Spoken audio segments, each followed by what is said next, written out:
اللہ تعالیٰ کی اہل جنت پر عظیم ترین مہربانیوں میں سے ایک مہربانی یہ ہوگی کہ انہیں اپنے خاندان کے ساتھ جنت میں اکٹھا فرما دیں گے، جیسا کہ اللہ پاک قرآن پاک میں سورہ رعد آیت نمبر 23 میں ارشاد فرماتا ہے، ایسے باغ ان کی ابدی قیامگاہ ہوں گے، وہ خود بھی ان میں داخل ہوں گے، ان کے آباء و اجداد، ان کی بیویوں، ان کی اولاد میں سے جو جو صالح ہوں گے وہ بھی ان کے ساتھ وہاں جائیں گے۔ چنانچہ اگر کسی جنتی کی بیوی نیک اور پارسا ہوئی تو اسے جنت میں اپنے خاوند کے ساتھ رکھا جائے گا۔ البتہ جو لوگ پہلے گروہ میں جنت میں جائیں گے انہیں دو دو بیویاں ملیں گی، اور یہ بیویاں کیسی خوبصورت ہوں گی اس کی تفصیل میں یہ بیان کیا گیا ہے کہ ان کی خوبصورتی کی وجہ سے گوشت کے پار ہڈیوں کی نخ بھی نظر آئے گی، اور یہ بیویاں بہترین نسوانی خوبیوں سے آراستہ ہوں گی، یعنی خوش اتوار، خوش گفتار، نسوانی جذبات سے مالا مال، خود شوہروں کی عاشق اور شوہروں کا دل بہلانے والیاں، اور فریفتہ کرنے کے ہر ہر کی ماہر۔ انہی کے بارے میں اللہ تعالیٰ قرآن پاک میں سورہ واقعہ آیت نمبر 35 اور 37 میں ارشاد فرماتا ہے کہ ان بیویوں کو ہم خاص طور پر نئے سرے سے پیدا کریں گے اور انہیں کنواریاں بنا دیں گے، اپنے شوہروں کی عاشق اور ہمسن۔ جنت میں جانے والی ہر خاتون خواہ مرنے سے پہلے شادی شدہ اور بوڑھی ہو کر مری ہو، جب جنت میں جائے گی تو کنواری ہوگی، عاشق مزاج ہوگی اور خامد کی ہمسن ہوگی۔ یہی بات قرآن پاک میں دوسری جگہ جو بیان فرمائی ہے، اور نوخیز ہمسن لڑکیاں۔ جنت کے خاتون کی خوبصورتی اور خوشبو کیسی ہوگی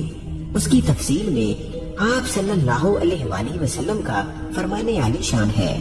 اگر جنت کی کوئی خاتون زمین کی طرف جان کر بھی دیکھ لے تو جنت سے زمین تک روشنی ہی روشنی پھیل جائے گی اور خوشبو کی بہار آ جائے گی۔ اس کے سر کا دوپٹہ دنیا اور اس کی ہر چیز سے بہتر ہے۔ ایسی بے مثل و بے مثال ظاہری خوبصورتی کے ساتھ ساتھ جنتی خواتین خوبصورت بھی ہوں گی، جن کے بارے میں اللہ تعالیٰ قرآن پاک میں سورہ رحمان آیت نمبر 70 میں ارشاد فرماتا ہے،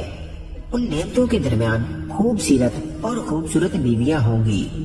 نیز فرمایا ان نعمتوں کے درمیان شرمیلی نگاہوں والیاں ہوں گی، جنہیں ان جنتیوں سے پہلے کسی انسان یا جن نے چھوا نہ ہوگا۔ ایسی خوبصورت اور اوصاف حمیدہ کی مالک بیویاں انسان کو جنت میں عطا ہوں گی۔ ان ظاہری و باطنی خوبیوں کے ساتھ ساتھ جنت کی عورتیں حیض و نفاس جیسی تکلیف دہ نجاستوں سے بھی پاک ہوں گی۔ اللہ تعالیٰ قرآن مجید میں سورہ بقرہ آیت نمبر 25 میں ارشاد فرماتا ہے، ان کے لیے وہاں پاکیزہ بیویاں ہوں گی اور وہ وہاں ہمیشہ رہیں گی۔ پاکیزہ بیویوں کی تشریح میں حضرت عبداللہ بن مسعود رضی اللہ تعالیٰ عنہ، حضرت عبداللہ بن عباس رضی اللہ تعالیٰ عنہ اور متعدد اہل تفسیر کا قول ہے، ان عورتوں کو نہ حیض آئے گا اور نہ نفاس میں مبتلا ہوں گی، نہ حوائج ضروریہ لاحق ہوں گی اور نہ ہی ان کا تھوک یا نزلہ بہے گا۔ غالباً اقوال کی بنیاد حضور اکرم صلی اللہ علیہ وآلہ وسلم کا یہ فرمان ہے، ان کے لیے جنت میں پاکیزہ بیویاں ہوں گی۔ اس کی تشریح و تفسیر میں فرمایا، حیض و نفاس، حوائج ضروریہ، نجاست اور دھوپ سے پاک ہوں گی۔ دو پاکیزہ بیویوں کے علاوہ ہر جنتی کے لیے غالباً کم از کم 70 حوریں ہوں گی، اس لیے کہ قرآن کریم نے متعدد جگہ بیویوں کے علاوہ حوروں کا الگ سے تذکرہ فرمایا ہے۔ سورہ رحمان آیت نمبر 56 اور آیت نمبر 70 میں پہلے بیویوں کا ذکر فرمایا، اور پھر آیت نمبر 72 اور 74 میں حوروں کا الگ سے تذکرہ کیا ہے۔ اسی طرح سورہ واقعہ آیت نمبر 22 اور 23 میں پہلے حوروں کا تذکرہ کیا، اس کے بعد آیت نمبر 35 اور 37 میں اہل جنت کی بیویوں کا ذکر فرمایا۔ غالباً کم از کم 70 حوران جنت کہنے کی بنیاد آپ صلی اللہ علیہ وآلہ وسلم کا یہ فرمان ہے کہ جنت میں سب سے کم مقام والے کو 80,000 خادم اور 72 بیویاں ملیں گی، تو گویا دو عام عورتوں میں سے بیویاں ہوں گی جن کا تذکرہ ہم پہلے کر چکے ہیں، اور 70 جنت کی حوریں ہوں گی۔ پیارے دوستو، بھوری چٹی چمڑی والی خاتون کو عربی میں حور کہا جاتا ہے، اسی لیے ان اضافی خواتین کو حوران جنت سے تعبیر کیا گیا ہے، اور ان حوران جنت کے بارے میں اللہ تعالیٰ قرآن پاک میں سورہ رحمان آیت نمبر 73 میں ارشاد فرماتا ہے، کہ وہ خیموں میں ٹھہری ہوئی ہوریں ہوں گی۔ اور آگے چل کر سورہ واقعہ آیت نمبر 22 اور 23 میں ارشاد فرماتا ہے کہ ان کے لیے خوبصورت آنکھوں والی ہوریں ہوں گی، ایسی حسین جیسے چھپا کر رکھے ہوئے موتی۔ نیز اللہ پاک نے فرمایا اور ہم گوری گوری آہو چشم عورتیں ان سے بیاہ دیں گے۔ ان حوروں کی اضافی خوبی یہ ہے کہ ان جنتیوں سے پہلے کسی اور نے انہیں چھوا تک نہ ہوگا، جیسا کہ اللہ پاک قرآن مجید میں ارشاد فرماتا ہے کہ ان جنتیوں سے پہلے کبھی کسی انسان یا جن نے ان کو چھوا نہ ہوگا۔ جس طرح اللہ تعالیٰ ہر جنتی کو کم از کم 72 بیویاں اور حوریں عنایت کرے گا، اسی اعتبار سے بلکہ اس سے بھی زیادہ اس کے جسم میں ایسی قوت مردی پیدا فرما دے گا کہ جس سے وہ ان عورتوں کو جنسی لطف مہیا کر سکے۔ حضرت ابو ہریرہ رضی اللہ تعالیٰ عنہ بیان کرتے ہیں کہ رسول اکرم صلی اللہ علیہ وآلہ وسلم سے دریافت کیا گیا، یا رسول اللہ، کیا جنت میں ہم اپنی بیویوں سے جمع کریں گے؟ تو آپ صلی اللہ علیہ وآلہ وسلم نے فرمایا،